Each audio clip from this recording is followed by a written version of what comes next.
வணக்கம். நான் அனந்து, பாதுகாப்பான உணவுக்கான கூட்டமைப்பிலிருந்து இருக்கேன்.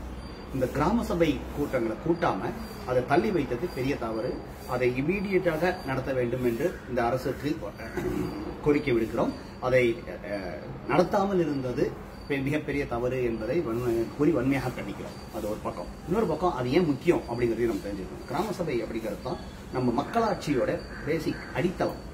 அது இல்லாம நீங்க மேல போய் எவ்வளவு பெரிய கோட்டை கட்டினீங்கனாலும் மக்களாட்சியின் செயல்பாடு குன்றித்தான் விளங்கும். இப்போ அதான் நடக்குது. அதனாலதான் ஒரு உதாரணத்துக்கு சொல்லணும்னா, நாக்பூர்ல இருந்து ஒரு 200 கிலோமீட்டர்ல தள்ளி இருக்கக்கூடிய கட்சிரோலி டிஸ்ட்ரிக்டின்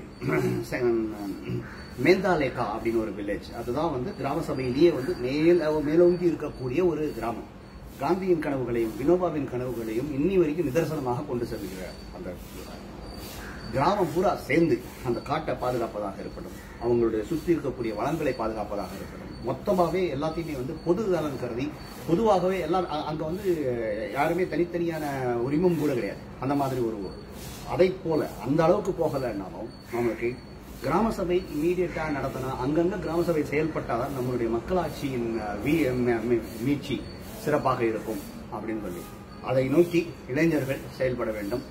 அரசியல் நோக்கர்கள் அதை எடுத்து அழுத்தம் கொடுக்க வேண்டும் அரசுக்கு.